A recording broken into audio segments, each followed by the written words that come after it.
अधिकतर जब इस तरह के मामलात होते हैं, उन मामलात में परिवार की एक नौकरी की डिमांड होती है। कई बार पैसा भी दिया जाता, आर्थिक मदद भी की जाती है। यहां इस परिवार की इस बात की तारीफ बिल्कुल करनी होगी, इस परिवार ने कतई ना तो कोई पैसा लिया और ना कोई नौकरी की डिमांड की। इससे भी कुछ संकेत मिलता है। अब जो भाई ये कह रहे हैं कि परिवार गिल्टी है, ये है वो है, थोड़ा उन भाइयों को इन चीजों को भी डिकोड करना चाहिए। नमस्कार साथियों, मैं हूं आपका होस्ट कुलदीप सिंह पुनिया और साथियों मैं लेकर चलता हूं आपको न्याय की दुनिया। न्याय की दुनिया की बात करूं साथियों, मनीषा मामले में बहुत बड़ी अपडेट मिल रही है, बहुत बड़ी साथियों। मनीषा के पिता ने ऐलान कर दिया है कि वो गांव में भूख हड़ताल पर बैठेंगे। कारण जो न्याय है, जो जांच है, वो धीमी चल रही है, जिस वजह से न्याय मिलने में देरी हो रही है। आज मनीषा का जो गांव है ढाणी लक्ष्मण है, उसके अंदर पंचायत हुई और पंचायत में पिताजी ने साफ कर दिया कि मैं भूख हड़ताल पर बैठने वाला हूं। जो वहां पर चर्चा हुई, जो वहां से बात निकल कर आ रही है, पंचायत के अंदर अगल बगल के जितने भी आस पड़ोस के गांव हैं, नजदीकी गांव हैं, उन सब गांव के मौजूद व्यक्ति वहां पर पंचायत के अंदर मौजूद थे। और उनके बीच में जो मनीषा के पिताजी हैं संजय जी, उन्होंने खुलकर बात रखी। उन्होंने बताया कि करीब 3 महीने के आसपास का समय हो गया है, अभी तक हमें यही नहीं पता चला है कि जांच कहां तक पहुंची है, जांच में चल क्या रहा है, क्या हो रहा है, अभी तक कौन गिल्टी लग रहा है, कौन दोषी लग रहा है, अभी तक हमें कुछ भी पता नहीं है। हम लोगों से कई दौर की बातचीत हो चुकी है सीबीआई की, लेकिन अभी तक कुछ भी क्लियर नहीं हो रहा है, ऐसा पिताजी ने कहा है। संजय जी ने यह भी कहा है कि जिस प्रकार से जांच की रफ्तार है, मुझे नहीं लगता कि इस प्रकार से बिटिया को न्याय मिल पाएगा। उन्होंने सारी बातें समाज के सामने रखी, पंचायत के सामने रखी, और उसके बाद पंचायत ने एक निर्णय किया है कि 30 नवंबर को एक और पंचायत बुलाई जाएगी, जिसका स्वरूप बड़ा होगा। जो आज की पंचायत थी, आज की पंचायत में जो आसपास के गांव हैं, उन गांव के मौजूद व्यक्ति थे। और जो 30 नवंबर को पंचायत बुलाई जाएगी, और 30 नवंबर को ही लगभग उन्होंने ऐलान किया कि मैं भूख हड़ताल पर बैठ सकता हूं, उस दिन लगभग ये मान के चलिए कि बहुत दूर दराज से, अदर स्टेटों से भी लोगों के पहुंचने की उम्मीद है। ऐसा संजय जी ने हमें बताया, हमारी उनसे फोन पर बात हुई है। संजय जी से हमने ये पूछा कि आप ये निर्णय क्यों ले रहे हैं, तो संजय जी का यहां पर यह कहना है कि जांच बहुत धीमी चल रही है, हमें तो समझ में ही नहीं आ रहा अभी तक कि जांच कहां तक पहुंची है। और संजय जी का बड़पन देखिए, कई दिन पहले संजय जी से हमारी बात हुई थी, हमारा एक पॉडकास्ट हुआ था, वहां संजय जी ने साफ साफ कह दिया था, जो कि कई सोशल मीडिया के प्लेटफॉर्म पर यह बात आ रही थी कि परिवार का ही व्यक्ति कोई दोषी है। तो संजय जी ने बिल्कुल महानता का परिचय देते हुए ये साफ और क्लियर कट कह दिया था कि दोषी चाहे कोई भी हो, दोषी निकालो तो सही, दोषी को ढूंढकर लाओ तो सही। अगर मैं भी दोषी हूं या अन्य कोई परिवार का सदस्य दोषी है, तो उसको सजा जरूर मिलनी चाहिए, लेकिन दोषी को सामने तो लाया जाना चाहिए। संजय जी का साफ साफ कहना था कि परिवार तो यही चाहता है कि दोषी सामने आए, किसने ये दोष किया है। उन्होंने बिल्कुल किंतु परंतु नहीं किया इस बात के लिए कि ठीक है, अगर कुछ लोग ऐसा मानते हैं तो हम कहां दूर हैं, हम जांच से कहां दूर हैं, हम तो यही हैं जी, कर लीजिए हमारी जांच, लेकिन बेटी को न्याय मिलना चाहिए। कितनी बड़ी बात है साथियों, कितनी बड़ी बात है।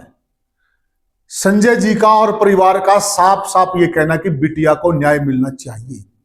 और उन्होंने ये भी कहा, पुनिया जी अगर हम दोषी होते, हमने अगर ऐसा कोई काम किया होता, तो क्या हम सीबीआई की जांच की मांग करते? इस तर्क में वजन भी है। अगर कोई गिल्टी होता, अगर किसी ने कुछ ऐसा किया होता, तो वो जांच की मांग क्यों करता, तो जांच से भागता। और फिर भी कह रहे कि हमसे बहुत बार पूछताछ हुई है, जितनी मर्जी उतनी पूछताछ कर लीजिए, लेकिन बिटिया को न्याय मिलना चाहिए। जिसने जो भी दोषी है, दोषी सामने आना चाहिए। और बहुत लंबा समय हो गया है।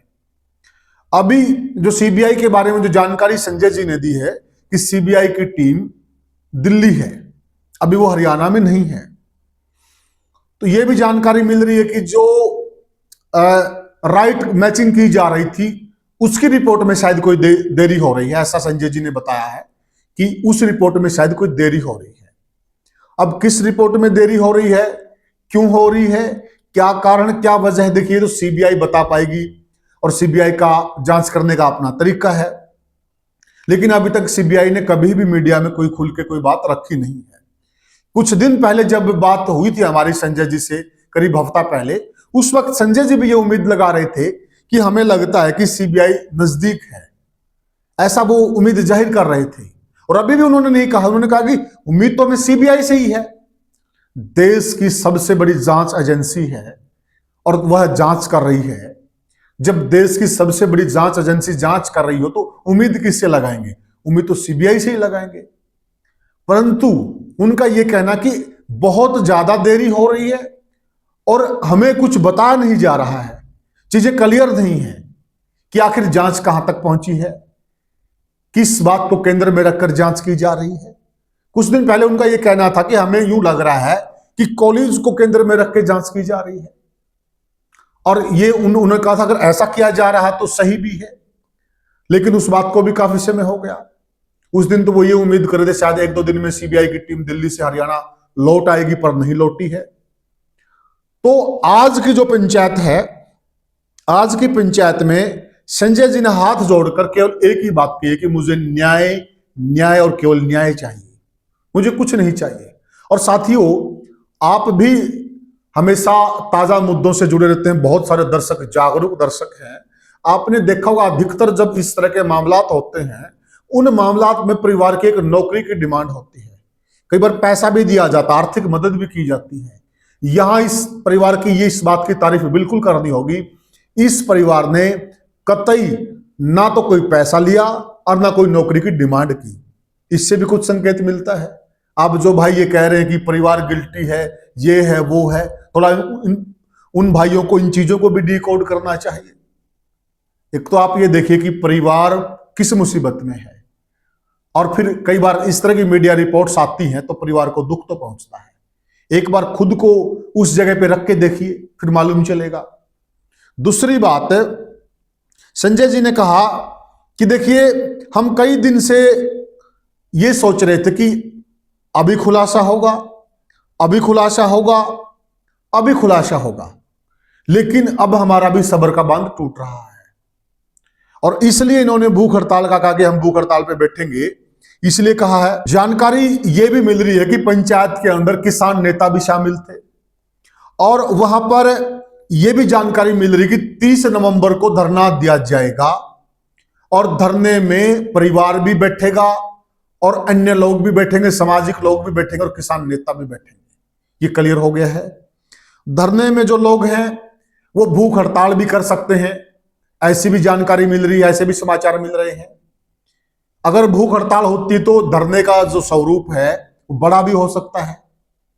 दूसरी बात, वहां कुछ वक्ता बोले, उनका ऐसा भी कहना है कि सीबीआई जांच स्लो कर रही है, वक्ताओं की तरफ से ये बात आई है। यह भी कहा गया कि सीबीआई जो चीजें हैं एक बार वो रखे, सामने रखे, ताकि लोगों को पता चले कि सीबीआई कहां तक पहुंची है, क्या चल रहा है। और पंचायत ने यह भी कहा है कि सीबीआई जांच में तेजी लाए, यह भी कहा है। और किसान नेता सुरेश कौथ ने बहुत जोर देकर कहा है ये बात कि हम गुहार लगा रहे हैं कि सीबीआई जांच में तेजी लाए और हरियाणा सरकार को भी इसमें हस्तक्षेप करना चाहिए, ऐसा भी सुरेश कौथ ने कहा है। के बाद सच्चाई सबके सामने आएगी। और पंचायत में ही सुरेश कौथ ने धरने का सुझाव दिया था, जिसको पंचायत ने मान लिया है। अब 30 नवंबर को साथियों धरना होगा, और 30 नवंबर का जो धरना होगा, इस प्रकार की जानकारी मिल रही कि यह निर्णायक होगा। 30 नवंबर के धरने से जो मामला है ये जोर पकड़ सकता है, और इस बार अगर धरना चला तो ऐसी भी हमें सूत्रों के हवाले से जानकारी मिली है कि यह धरना बहुत लंबा भी चल सकता है।